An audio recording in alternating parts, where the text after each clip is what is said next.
Hello friends, welcome to Vennila kitchen. இன்றைக்கி நம்ம கிச்சனில் சுரைக்காய் குழம்பு எப்படி பண்ணுறதுன்னு தாங்க பார்க்க போகிறோம். இது டேஸ்ட்டு ரொம்பவே சூப்பராக இருக்குங்க. எப்பயுமே சுரைக்காய் அதிகம் யாரும் விரும்பி சாப்பிட மாட்டாங்க. இது போல் ஒரு டைம் நீங்கள் செஞ்சு கொடுத்தீங்கன்னா அவங்க திரும்ப திரும்ப கேட்டு வாங்கி சாப்பிடுவாங்க. சுரைக்காய் குழம்பு எப்படி பண்ணுறதுன்னு வீடியோக்குள்ளே போய் பார்க்கலாம். நீங்கள் இப்போ தான் ஃபர்ஸ்ட் டைம் நம்ம சேனல் பார்க்குறீங்கன்னா மறக்காமல் சப்ஸ்கிரைப் பண்ணிவிட்டு பக்கத்தில் இருக்கிற பெல் ஐக்கானை கிளிக் பண்ணி ஆல்ன்ற ஆப்ஷன் அழுத்திடுங்க. அப்போ தான் நான் போடுற வீடியோ உங்களுக்கு உடனுக்குடனே நோட்டிஃபிகேஷனாக வரும். வாங்க இப்போ வீடியோக்குள்ளே போகலாம். கடாய் ஒன்று வச்சுருங்க. அதில் 2லேருந்து 3 டேபிள் ஸ்பூன் அளவுக்கு ஆயில் சேர்த்துடலாம். ஆயில் நல்லா ஹீட் ஆன பிறகு ஒரு ஸ்பூன் கடுகு நல்லா பொரிஞ்சு வந்த பிறகு அரை கப் அளவுக்கு சின்ன வெங்காயத்தை பொடியை கட் பண்ணிவிட்டு உள்ளே சேர்த்துடலாங்க.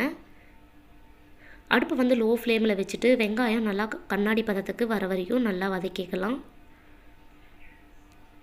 இது கூடவே 2லேருந்து 3 கொத்து கருவேப்பிலை உள்ளே ஆட் பண்ணிக்கோங்க. ஆட் பண்ணிவிட்டு இதை நல்லா மிக்ஸ் பண்ணி விட்டுடலாம்.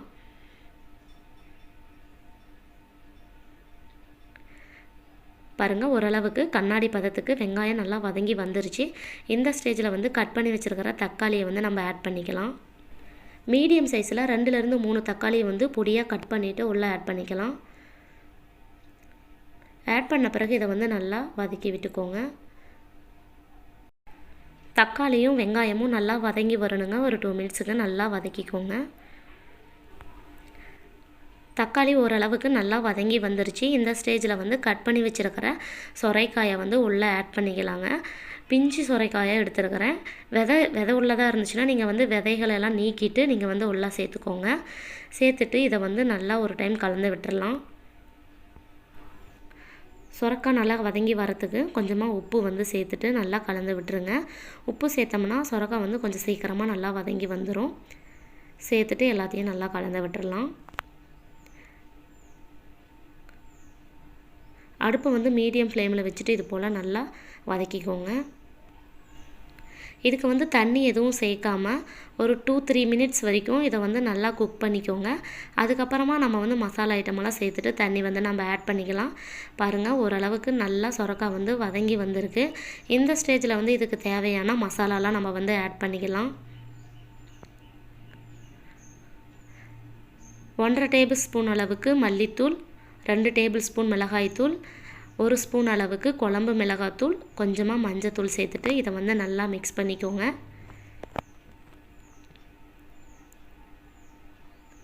அடுப்பை லோ ஃப்ளேமில் வச்சுட்டு நீங்கள் மசாலா சேர்த்துக்கோங்க. இல்லைன்னா நம்மளுக்கு அடி பிடிச்சிரும். மசாலாவோட பச்சை ஸ்மெல் போன உடனே நம்ம தண்ணி ஆட் பண்ணிக்கலாங்க. 1 கப் அளவுக்கு தண்ணி சேர்த்துட்டு இதை அடுப்பை ஹை ஃப்ளேமில் வச்சுட்டு நீங்கள் நல்லா குக் பண்ணிக்கோங்க. இது ஒரு கொதி வர வரைக்கும் நம்ம வெயிட் பண்ணலாங்க. அதுக்குள்ளார நம்ம அரைச்சி எடுத்துகிட்டு வந்துடலாம் வேர்க்கடலையை. இது ஒரு ஓரமாக இருக்கட்டும். மிக்ஸி ஜார் ஒன்று எடுத்துக்கோங்க. அதில் 1 கப் அளவுக்கு வேர்க்கடலை நம்ம சேர்த்துடலாங்க. பாருங்கள், தோலெல்லாம் ஓரளவுக்கு நீக்கிட்டு 1 கப் அளவுக்கு வேர்க்கடலை சேர்த்துருங்க. சேர்த்துட்டு இதை நல்லா கொரகொரப்பாக அரைச்சி எடுத்துகிட்டு வந்துடுங்க. ரொம்ப நைஸாக அரைக்க வேண்டியதில்லை, கொஞ்சம் கொரகொரப்பாக அரைச்சிங்கன்னா போதும். பாருங்கள், இந்தளவுக்கு அரைச்சி எடுத்துகிட்டு வந்துடுங்க. இது ஒரு ஓரமாக ஒரு பவுலில் நீங்கள் போட்டு வச்சுருங்க.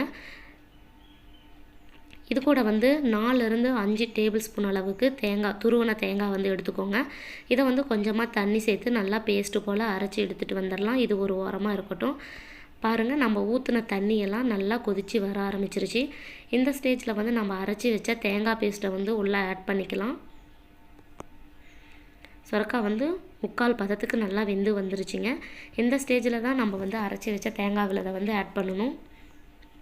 அடுப்பை லோ ஃப்ளேமில் வச்சுட்டு இது போல் தேங்காய் பேஸ்ட்டை உள்ளே ஆட் பண்ணிவிட்டு நல்லா கலந்து விட்டுறலாம். எல்லாத்தையும் நல்லா கலந்த பிறகு குழம்புக்கு தேவையான அளவு தண்ணி நம்ம ஊற்றிக்கலாங்க.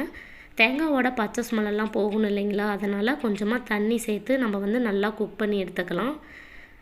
சொரைக்காய் நல்லா வெந்து வரணும். 5 மினிட்ஸ் மூடி போட்டு மூடி வச்சிடலாங்க. நல்லா வெந்து வரட்டும். லாஸ்ட்டாக உப்பு இருக்கான்னு பார்த்துட்டு குழம்புக்கு தேவையான அளவு உப்பு ஆட் பண்ணிவிட்டு நல்லா கலந்து விட்டுடலாம். இப்போ அடுப்பு மீடியம் ஃப்ளேமில் வச்சுட்டு ஒரு மூடி போட்டு மூடி வச்சிடலாங்க. 5 மினிட்ஸ் கழித்து நம்ம பார்க்கலாம். 5 மினிட்ஸ் ஆயிடுச்சுங்க. ஓப்பன் பண்ணி பாருங்கள். எவ்வளோ சூப்பராக நம்மளுக்கு சொரக்காய் வந்து நல்லா வெந்து ஊற்றின தண்ணியெல்லாம் நல்லா சுண்டி வந்திருக்குங்க. சொரக்காய் வந்து ரெடி ஆயிடுச்சு.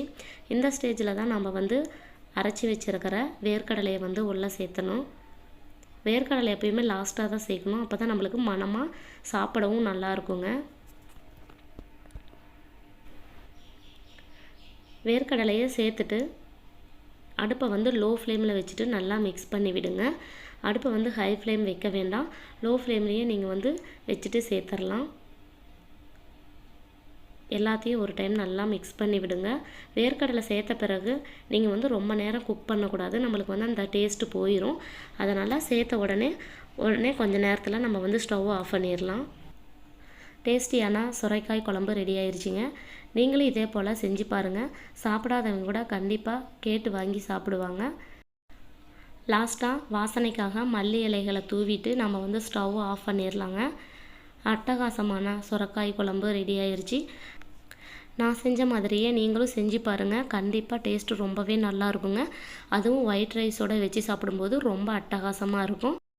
சுரைக்காய் குழம்பு செஞ்சு பார்த்துட்டு எப்படி இருந்துச்சுன்னு ஃபீட்பேக் கமெண்ட் பாக்ஸில் கமெண்ட் பண்ணுங்கள். நான் செஞ்ச இந்த கிரேவி உங்களுக்கு பிடிச்சிருந்தா லைக் பண்ணி ஷேர் பண்ணுங்கள். மறக்காமல் வெண்ணிலா கிச்சனுக்கு சப்ஸ்கிரைப் பண்ணுங்கள். தேங்க்யூ.